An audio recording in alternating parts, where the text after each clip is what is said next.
Good morning, YouTube. Good morning. It is a It's lovely and Saturday it morning. and it is fucking morning because Matt here in his infinite fucking John Stuart Mill experiments in living fucking wisdom What the hell are you telling me? just decided to make me get up at 7 in the fucking morning to do this. It's That was morning Mill. edition. That was John. Yeah, John Stuart Mill, dude. He used to talk about experiments in living. I know. I don't know anything. I know he's a utilitarian. I don't like that. No, it's bad. Utilitarian. PSA: utilitarianism is false. Yeah. But yeah, no, I don't remember the context of what that really meant for his. It was kind of like the justification for his like political liberalism was like let people do experiments in living should be the goal of like a society to whatever degree it's possible and doesn't the open society. and yeah, and doesn't harm others and so on. I see. Well, this Anyway, is, we're doing in fairness, an experiment. Not really. We've done morning edition before, but I just like the vibe change. Gabe, I don't know if we've done 7:30 on a Saturday morning though. No. Well, you're hungover, right? I am can hungover. We can make full disclosure. We both took huge shits before we came on. Yep. Gotta do it. That's just lore for the fans. We're just men of a certain age, you know.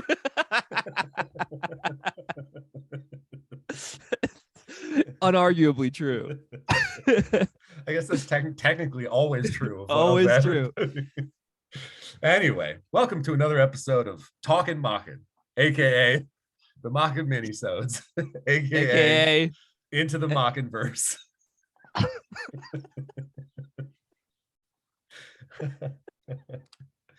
So this is probably the penultimate episode. It is, yeah, I think so. Yeah, right? We're almost done. So we're talking about Arthur Machen's collection of stories. The Great God Pan is the novella, one of the novellas, and then there's a bunch of other stories in it. We've been doing these for a while. We did a full episode for the podcast, the Spinecrackers podcast, on the Great God Pan and a couple other stories, but Matt and I have been continuing the journey, so to speak. So today we are going to be covering the Shining Pyramid, the Turanians, the Idealist, and Witchcraft. I read the Ceremony and Psychology as well. Yeah. I read the ceremony. I read the ceremony, but not psychology. So I think I thought psychology was going to be for the next one. That's my bad. It's okay. It was also another 2-pager. Like the thing is that the Shining Pyramid is the only thing of real substance. Yeah, not in the content, all those five stories is like 35 pages or something, right? Yeah, every story after the Shining Pyramid is max like 3 pages. So it's a pretty rapid fire experience afterwards. Hold on, I'll just read psychology right now. Nice, dude. All right, so yeah, let's start with the Shining Pyramid, the most substantive, I suppose. Yeah, this is where we see our boy, our favorite characters, the authorial self-insert Dyson. Dyson, my man. Except he's not hanging out with Phillips this time. Yeah, Phillips is MIA. Phillips is off doing Phillips things. Friendship with Phillips is over. Vaughn is my new friend now. Vaughn, my new friend's Vaughn. So yeah, this is an interesting one. This is definitely sort of like a, you know, little mini episode of the Phillips and Dyson Chronicles. Yeah, it's like if Scully was like doing something else and then Mulder ass shit starts to happen that she has to sort of deal with without his like credulity, or you know what I mean? And I already forget why Vaughn's in London again, sort of complaining to Dyson, right, about some goings on in his country home in Wales. It's always Wales. Exactly. He's sort of seeking his expertise or advice, or because he knows Dyson gets into some weird shit, and he's like, dude, some weird shit is happening, so yeah, I need to go talk to Dyson. And basically what's happening is like there's like some creepy graffiti, essentially. That's like creepy graffiti that's being put up on Ariel Pink and his creepy graffiti. yeah, exactly. That's getting put up on like the wall, I guess, of his garden wall. Yeah, exactly. And it's basically like creepy eyes that Machen describes. These were the most racist stories. I'm just going to say that so far. Yeah, we were waiting for this hammer to drop because like this is the era for it, the yes. 1800s, and then also like he's a theosophist, and they have some like central to their theories about the world, racial like groups, like or races and stuff, and like where we all come from. So yeah, we were waiting for this. And of course, like the Lovecraft, the Machen to Lovecraft racist pipeline. Easy, yeah. Easy.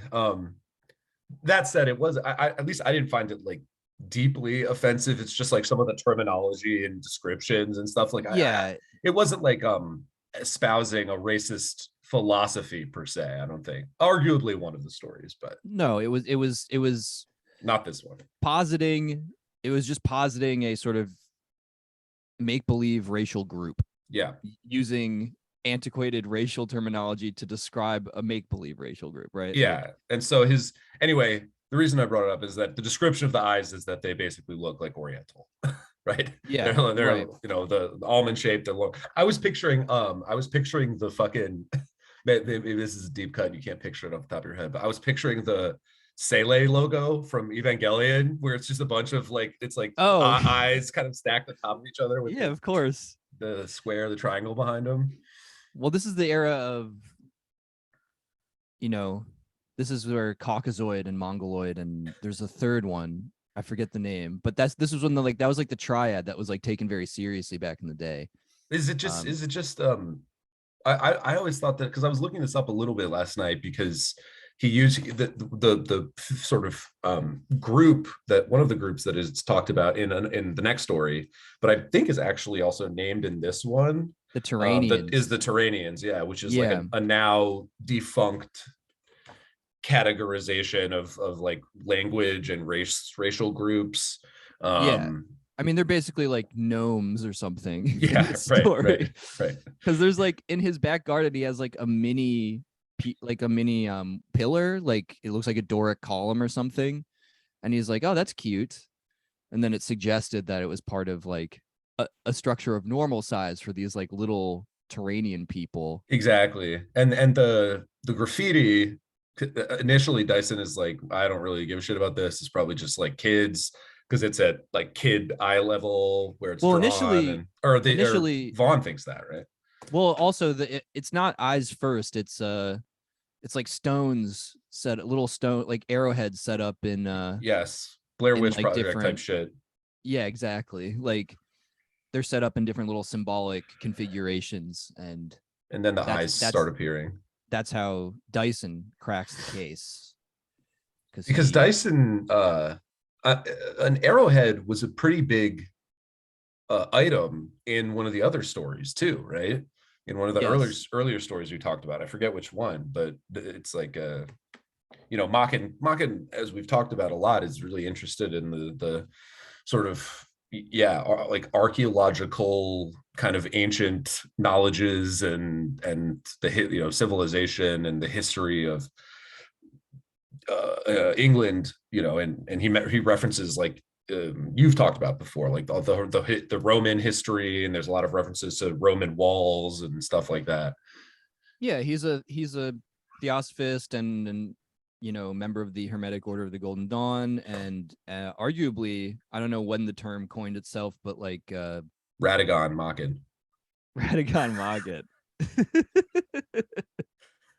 He's what is it? He's a psychogeography kind of guy too, a bit. So, like, all of these things never went away. These I forget, in like previous episodes we just talked about how like the Rosetta Stone had been translated, and there were a lot of religious texts from the East starting to make the rounds in like intellectual circles, and bunch of mostly leisured rich people finding it a fun hobby where they think they suddenly can have powers to like levitate or like live forever. So just a very interesting, heady mixture of things going on at this time. 100%. And all of this sort of like ancient wisdom and all these untapped secrets hidden behind the bizarre languages of the Orient or whatever was like definitely what was going on through people's minds. And we've talked about it a lot, but I mean, and I memed on it at the beginning of this discussion, but the idea of the Machen verse, Machen, it's super like internally lore heavy, and like self-referential, and um so yeah, like little things like the arrowhead, obviously like the reappearances of Dyson and Phillips, but like in this story, there's another disappearing girl Yeah, from the town, which is a common trope, and it's never like clear if it's the same one. I mean, this girl's named, so I don't think it's the same girl from some of the other stories, but yeah. I that's thought a it was the Great God Pan girl, but it me wasn't. too. Yeah, me too. That was my initial thought, but it's not. But anyway, so yeah, I mean, basically Dyson agrees to help out Vaughn figure this out, and he goes and stays with him in the country, and kind of, like you said, pieces together the mystery of the woodland nymph dwarves, Yeah, yeah, and he takes Vaughn on a little expedition into the woods, and they come upon essentially this ritual where it's heavily implied that the girl who went missing is being sort of sacrificed or devoured or profaned in some hideous way. yes. And the description is quite gross, actually, I thought. Um, Hit us with it. okay, it's kind of long, but I think it's worth reading just because it's very gnarly. I'm gonna read the whole note, not the whole note, but most of the note about the Turanians, just because they're also the next story. So Oh, can we just take a pause for a moment and just get this out of the way early? This shout outs to our boy Aaron Worth, who edited and did all the notes for this text. 100. Some of the as an academic, was it gave me a hard on seeing the amount of work that he clearly put in, and the detail and clarity of these notes is just so enormously helpful with this text, because Machen Yes. uses some fucking obscure ass references, and like weird shit, because like you said, he was into some obscure weird shit, Yeah. and Worth just kind of mapping that all out for you as you go. It's just chef's One of kiss work. Yeah, it's good when you're excited to read end notes. I'm 100%. like, oh boy, I get to flip back. I'm like all giddy. So yeah, but hit us with that writhing mass. Yes, it did, in truth, stir and seethe like an infernal cauldron. The whole of the sides and bottom tossed and writhed with vague and restless forms that passed to and fro without the sound of feet, and gathered thick here and there, and seemed to speak to one another in those tones of horrible sibilance, like the hissing of snakes that he had heard. It was as if the sweet turf and the cleanly earth had suddenly become quickened with some foul, writhing growth. Vaughn could not draw back his face, though he felt Dyson's finger touch him, but he peered into the quaking mass and saw faintly that there were things like faces and human limbs, and yet felt in his utmost soul chill with the sure belief that no fellow human soul or human thing stirred in all that tossing and hissing host. He looked aghast, choking back sobs of horror, and at length the loathsome forms gathered thickest about some vague object in the middle of the hollow, and the hissing of their speech grew more venomous, and he saw in the uncertain light the abominable limbs, vague and yet too plainly seen, writhe and intertwine, and he thought he heard, very faint, a low human moan striking through the noise of speech that was not of man. At his heart something seemed to whisper ever, the worm of corruption, the worm that dieth not, and grotesquely the image was pictured to his imagination of a piece of putrid offal stirring through and through with bloated and horrible creeping things. The writhing of the dusky limbs continued. They seemed clustered round the dark form in the middle of the hollow, and the sweat dripped and poured off Vaughn's forehead and fell cold on his hand beneath his face. Gross. Yeah, Super sounds bad. gross. Sounds bad. It's I said before we started recording, it's basically the phalanx from Demon Souls. Yeah, Gabe is seeing through a very particular lens these days. It's true. It's true. If you've seen any of the videos that we've done recently, yeah, you know what I'm talking about. But I also do think that Machen's approach to imagery and lore is very indirect in a way, in a Miyazaki type way. indirect in a yeah, Miyazaki yeah, totally, exactly. And I just, like we were talking about earlier, I'm playing Bloodborne right now, and I just played and that one's obviously much more kind of like direct, like Lovecraftian Exactly, yeah. influences. And so I fought the One Reborn, I think is his name, that boss, Tower Knight Part 2, basically. And that kind of reminds me of this too. And he just is a writhing fucking massive limbs. Right, yeah. It's so like, I guess Machen like combined like several sort of folkloric categories into one. What is it? The Twilith Teg? I don't know that. The Twilith Teg? The fairy people, the fair folk. Oh yeah. Because they were in a what other story that we read? Well, I mean, they're in a bunch of stories. Like, they're arguably, like, in the Great God Pan is sort of like, he references at the end of that story, or no, it's not that. It's not Great God Pan. It's shit. The Inmost Light, or I think it was the other. I think we did it for the actual episode. The white people, I think. Oh yeah. Well, Yeah. they change all the time, is what I was also gonna say. Like Right. they're what they are, what they do, their look kind of changes. But I'm gonna read this Turanian note just because Yes. this is kind of, it's literally academic, but like I just am curious about it. So yeah. A particularly salient example of this intellectual ferment was the hypothesis, advanced by antiquarian David McRitchie in his Testimony of Tradition, that the fairies of Scotland and Ireland were really non-Aryan Finno-Ugaric peoples, that there had been little yellow slant-eyed devils all over the northern Europe. Racial category invoked here is the Turanian, an all but unknown term today, but one which in the 19th century stood alongside Aryan and Semite in a widely used taxonomical triad, though other classificatory schemes existed as well. I'm going to keep going. These designations could be applied in various contexts. Indeed, the conceptual evolution of Turanian makes for an exemplary case of the way in which language, culture, and race tended to be blurred together in the 19th century. Originally, it was a philological category, a posited family of languages, and a deeply flawed one, a kind of omnium gatherum of leftovers comprising the dialects of the nomad races scattered over Central and Northern Asia, the Tungusic, Mongolic, Turkic, Samoyedic, and Finnic. So yeah, super interesting. Like, I had never heard that term before reading Machen. And like Worth says there in that note, it's totally like obsolete today, obviously. I want to read one more thing just because our girl Madame Blavatsky's in there. Yes. The Aryan Semite Turanian triad also appeared in occult texts with which Machen would likely have been familiar. Madame Blavatsky, for instance, borrowing from Ignatius Donnelly, presented the Turanians as one of her root races, which immigrated from Atlantis. So, nice. Important theosophical connection there. Yeah, 100%. And am I mistaken that the Turanians are named in this story, right? Even though the next one is called the Turanians more specifically. I think they are named in this story, but like once. Yeah, it's just once, yeah, I think.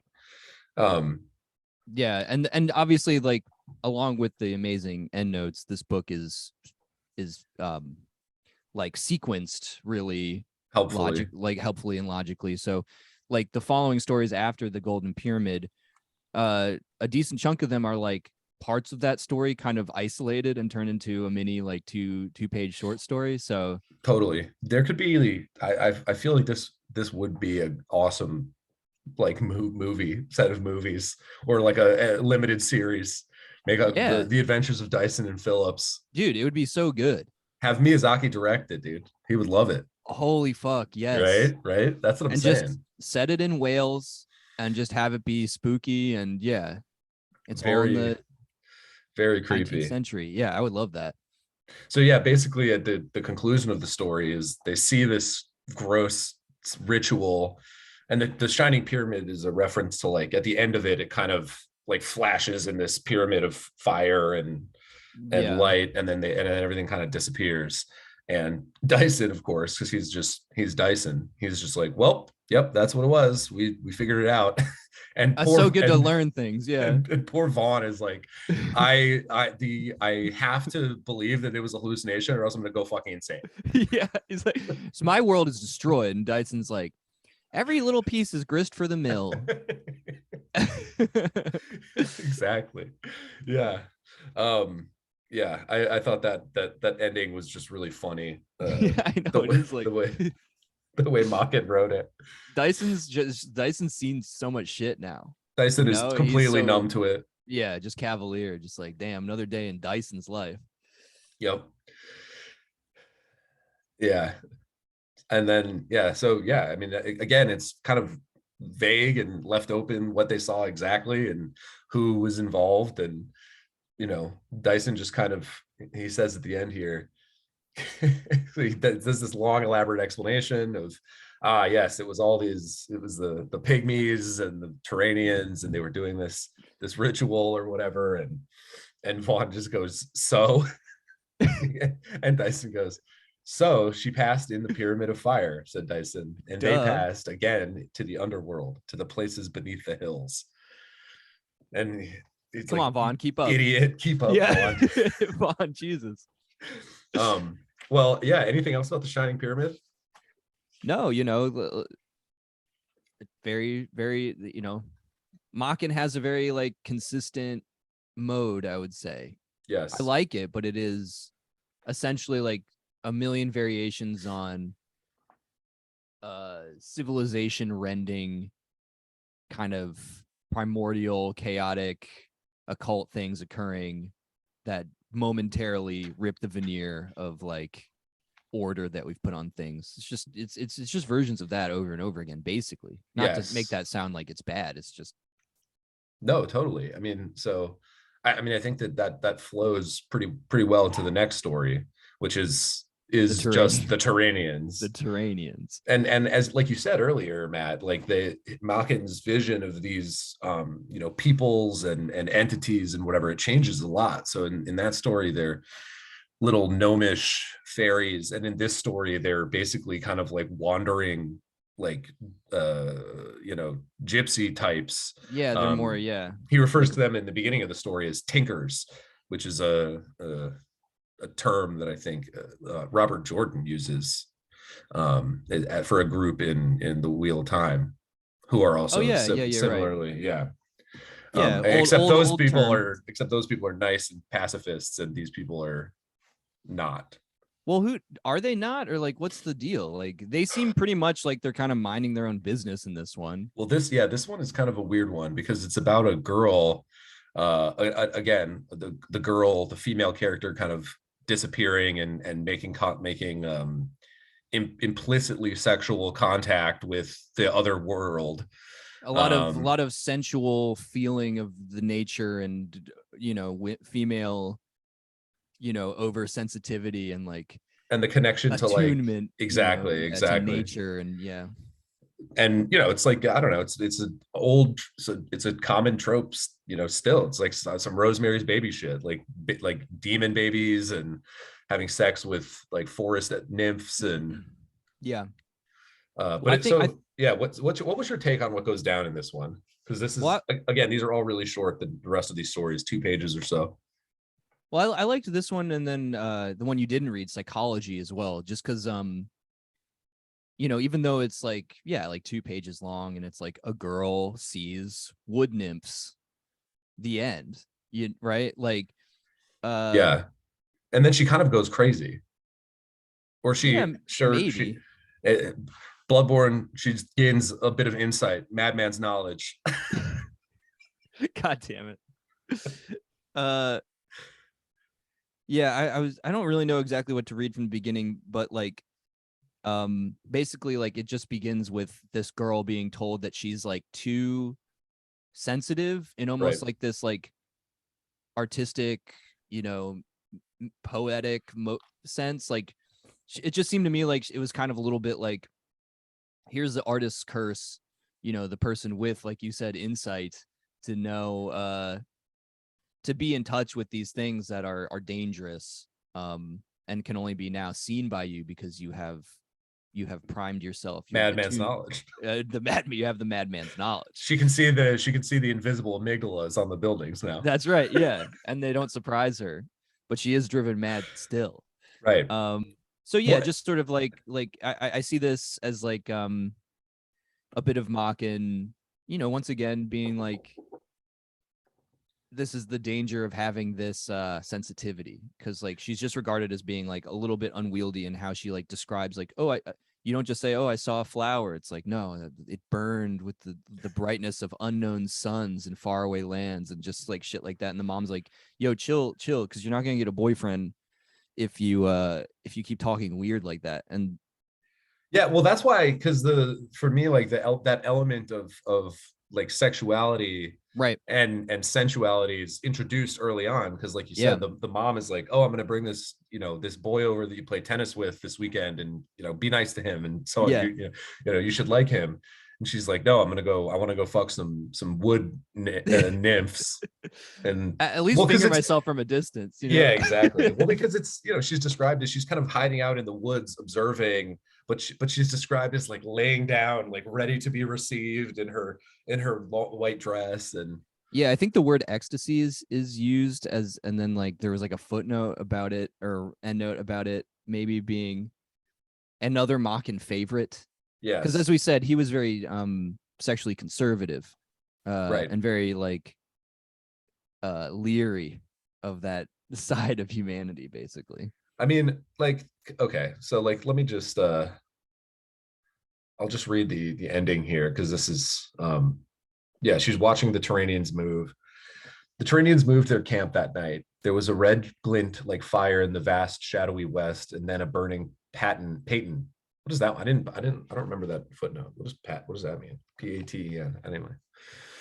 Oh, it's in the back, yeah. Yeah, I just forgot. And then a burning Peyton floated up from a wild hill. A procession of weird bowed figures passed along the across the crimson disc, one stumbling after another in long single file, each bending down beneath his huge shapeless pack. And the children crawled last, goblin-like, fantastic. The girl was lying in her white gown, in her white room, caressing a small green stone. What is that? It's a clit. That's what I'm saying. They're green, right? Yeah. Yeah. A curious thing cut with strange devices, awful with age. She held it close to the luminous ivory, and the gold poured upon it. That's come. And she laughed for joy and murmured and whispered to herself, asking herself questions in the bewilderment of her delight. She was afraid to say anything to her mother. I don't know. To me, it does imply like a level of, masturbation and sexuality. And, yeah, 100. Yeah. And I mean, I think the golden in the alabaster is like her skin and hair become like material or something like that. Yeah. A paten, by the way, or Peyton, is during the Eucharist a gold or silver plate to hold the host. Ah, okay, cool. Good to know. Which is weird because it's like floating. Yeah, right. That's interesting. Well, yeah. Weird little story. Some more lore on the Turanians. Bam. So what's up with completely different take on the Turanians? Yeah. So the Idealist is the next one, and this one is about a guy who gets bullied at work. Yeah, I liked this one because this felt like again, because these are sequenced so perfectly. The other one was about like artistic sensitivity leading you into weird, rapturous, pseudo-sexual ecstasy. And then this one, it feels like a guy who's so buttoned down and British and like hates the bawdy jokes and like sort of boorishness of his coworkers and just can't wait to get home to his fucking incel like Spartan apartment and build a waifu that like it's like the opposite effect. It's like when you're too repressed and hate disorders so much that you're also insane, basically. Yes. You're like, I can't deal with this. So like he walks home after like hearing his coworkers make jokes. And he can't wait to go home. He spies on people in their houses and like imagines weird little like narratives for them. And then he goes and the implication was he was He was building a woman. So yeah, so this is I think another good example of Machen's kind of open-ended interpretability, because I didn't read it that way. I mean, he is described as building some kind of doll or female like figure, but I sort of interpreted it as like an effigy, or like a voodoo doll or something that he could use to get revenge on his coworkers that were bullying him for being too uptight.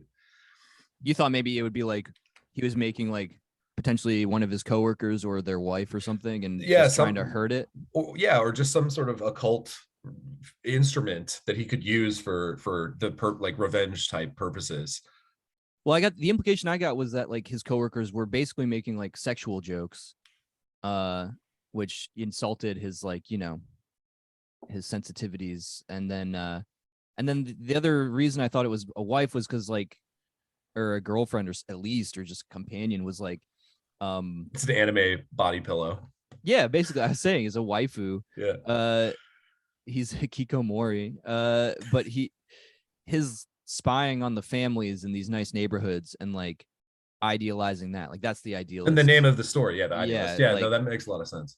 him looking at like men sitting down to dinner with their wives, serving them with a smile, and their little children tumbling around, and he's like, yeah, I'll have that. I want that. I want that, but without all the actual people. Yeah, no muss. None of Yeah. this chaos with these like actual humans. Yeah. Yeah, no, that makes a lot of sense. You've convinced me of that interpretation.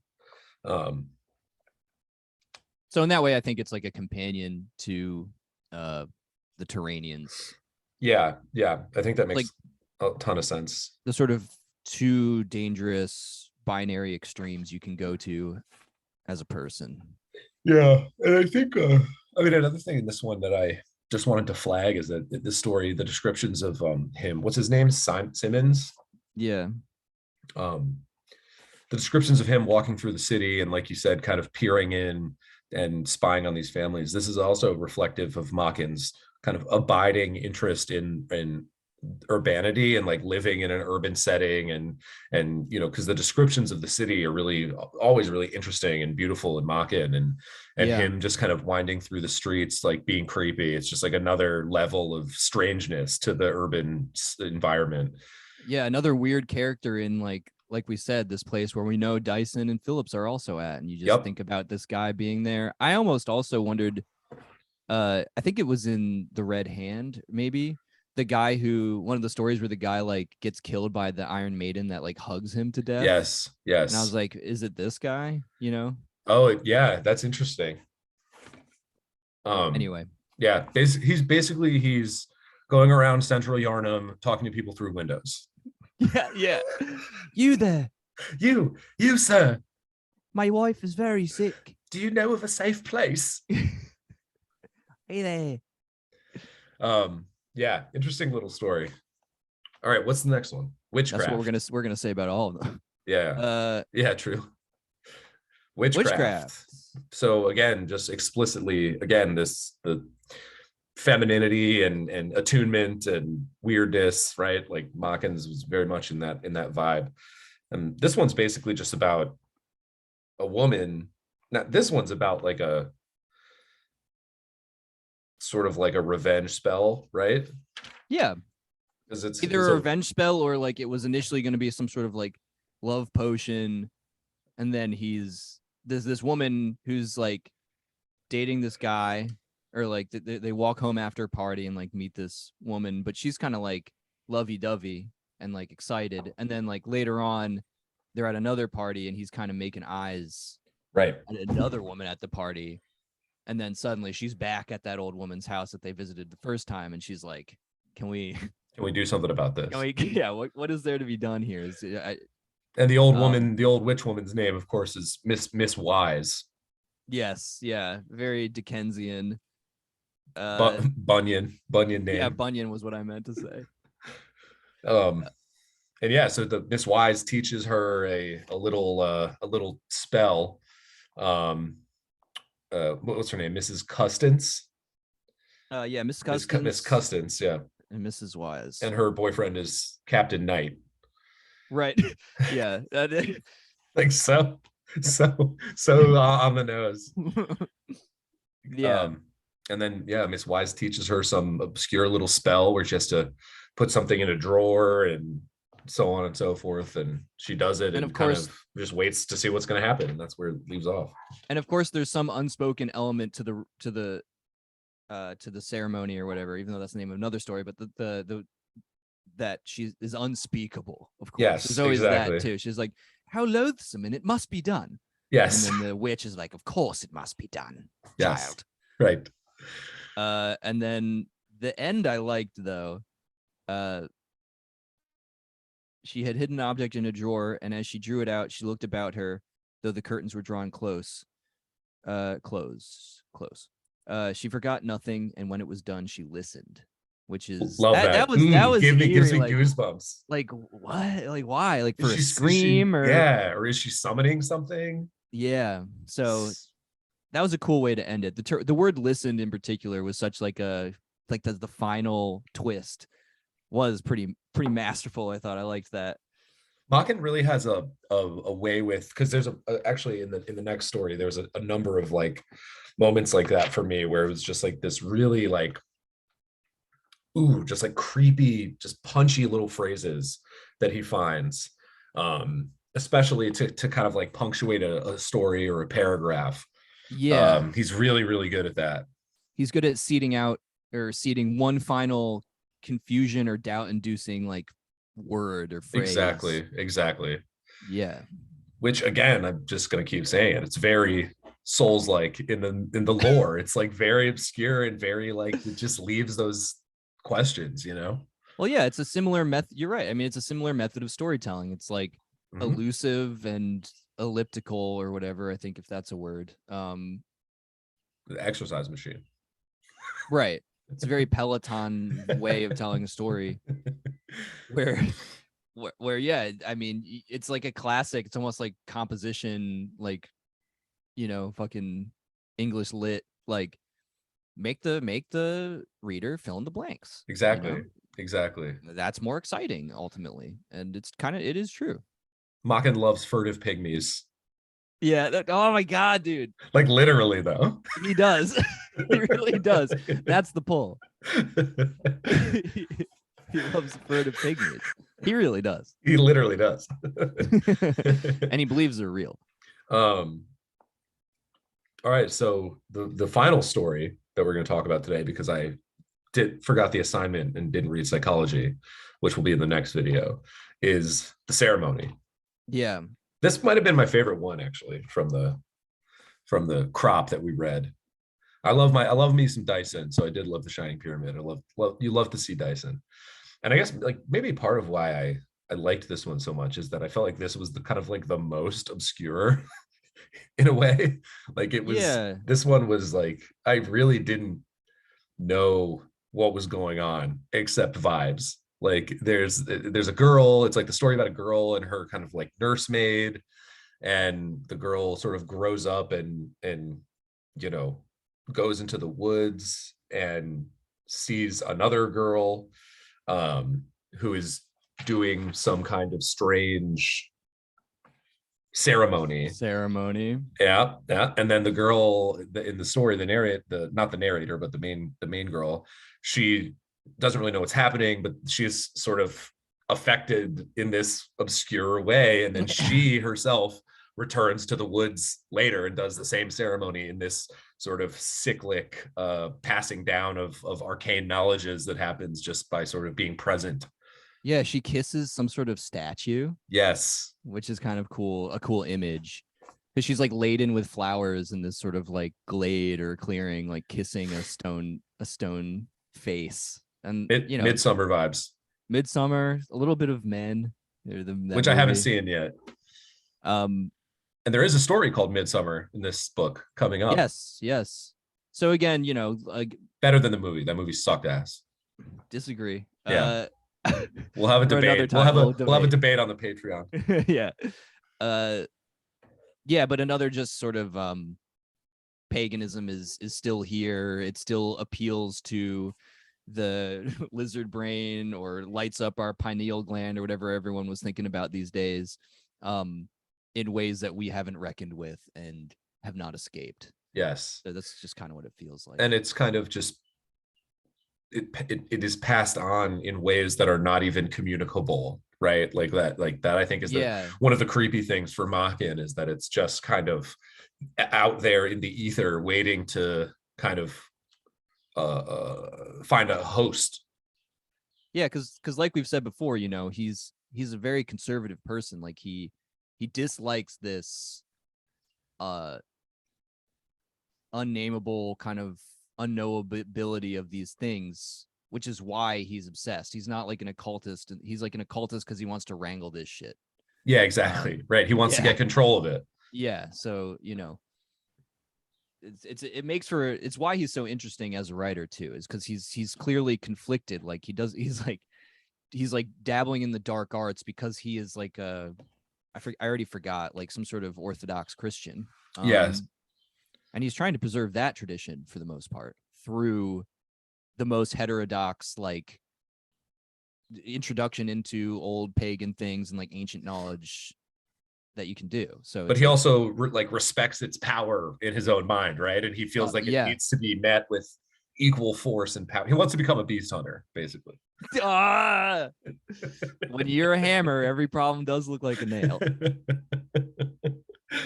He does, though. He really does. I'm serious. I know I'm making a lot of these jokes, but I do think the connections are real. Yeah, I bet you Miyazaki read some Machen, dude. I would not be shocked. I would not be shocked. Dude goes hard in the. I mean, he writes the lore. He goes hard in his source material. So. Totally. So I really wouldn't be surprised. I mean, this one of the other things that I liked about this one is that just like we were saying a minute ago, just some of those lines, those punchy kind of moments that Machen works in there. There are a couple of my favorite ones were in this story. So I'll just read a couple paragraphs here. Yeah. She often used to think of the strangeness of very early life. One came, it seemed, from a dark cloud. There was a glow of light, but for a moment, and afterwards the night. It was as if one gazed at a velvet curtain, heavy, mysterious, impenetrable blackness. And then, for the twinkling of an eye, one spied through a pinhole a storied town that flamed with fire about its walls and pinnacles. And then again, the folding darkness, so that sight became illusion, almost in the seeing. So to her, what was that earliest doubtful vision of the gray stone, the red color spilled upon it with the incongruous episode of the nursemaid who wept at night. But love that. But the later memory was clear. She could feel even now the inconsequent terror that sent her away shrieking, running to the nurse's skirts. And afterwards, through the days of her girlhood, the stone had taken its place amongst the vast array of unintelligible things which haunt every child's imagination. It was part of life to be accepted and not questioned. Her elders spoke of many things which she could not understand. She opened books and was dimly amazed. And in the Bible, there were many phrases which seemed strange. Indeed, she was often puzzled by her parents' conduct, by their looks at one another, by their half words. And amongst all these problems, which she hardly recognized as problems, was the gray, ancient figure rising from dark grass. Oh, God, it just gives me goosebumps. He just has that punch. It's just so like affecting to me, which I think, again, like, you know, we talked a couple episodes ago about Machen as a sort of war propagandist, which is under, you know, discussed part of his career. And I don't know. I think he sees a lot of this work as sort of religiously propagandistic in a way, right? Like wanting to show, like we said, he wants to fight these forces and show people how dark and how bad and how scary they are, and that we need to be taking them seriously. Yeah, I because he was pretty famous, but I wonder what his rep was like, or if he was ever disappointed in kind of what he was able to achieve with this stuff. Because I think he was trying to make something shocking.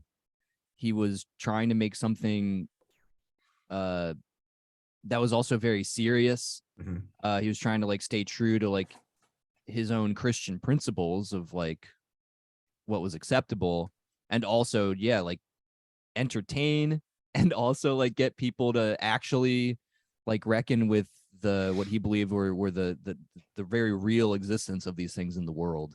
Yes. It's pretty, yeah. So again, pretty crazy project. Yeah, and again here the implicit sexuality, I think, is Well, she here in the kisses, kissing yeah. the stone, and then the amazing ceremony of the woman alone with the stone that she watches, and the way he ends it again, I think, is a reference to this. And yet, in spite of all her blushing shame, Mm-hmm. sex, Yep. she herself bore blossoms to the wood a few months later. She laid white hothouse lilies upon the stone and orchids of dying purple and crimson exotic flowers. Having kissed the gray image with devout passion, she performed there all the antique immemorial rite. Yeah, 100. I mean, like, inarguably. Big sexy time. So if you love gooning, you can read this book too. Exactly. Hey, and talk about an anime pillow waifu. This girl's got the stone statue daddy. Yeah, trad wife with her pillow. Exactly. Yeah. Yo, shouts out again to Aaron Worth. Your work was worthwhile. It made me very happy. It made me think of no, this is really one of the yeah, this is what good academic editing and annotating should look like. It made me think of the great missed opportunity. Do you remember the computer like engineer programmer Ted Nelson? This isn't the guy. No, that's Terry whatever. Not the guy who like went insane like trying to make his own like. No, not the okay. Temple OS guy. Yeah, okay. No, he was like a legit computer scientist, but he like invented the term, or I think he coined the term hypertext. I was just reading the endnotes and I was like, he had this whole plan specifically for like engaging with literature online, and he wanted to make this whole thing called Xanadu, where right now we have like these the links, the HTML links, like they just sort of splinter off and you just go further and further away. Right. And he wanted them to be, instead of one-way links, like two-way and interconnected, so that like context was always super clear when you were researching or doing stuff online or reading a text. And I just always think about what that could have been, because he's still working on it, I believe. Like seems like it'd be useful. Yeah, but it's all like, you get a link and then there's all these academics working to like put context and like research and passion into like every book being connected with every single other one online and all this kind of stuff. It was a really like ambitious, cool idea. I was just thinking about that's really interesting. Well, and I think I mean Worth does like we said, a great job of just providing that context in easy ways that link to the text and to other texts. I mean, Machen is dense in a really interesting way, like with his references and all the other texts that he's pulling from and referring to in very not obvious ways that would escape a lot of people. Yeah, like myself included. Like I don't know half of what he's talking about half the time. So the end notes are incredibly helpful. Also, just 19th century terminology, yes. Just commonplaces or not. Yeah, I mean, without like that note you read earlier, I would have thought that the Turanians was just something Machen made up. Yeah, I always thought they were like dinosaur people. Yeah, right.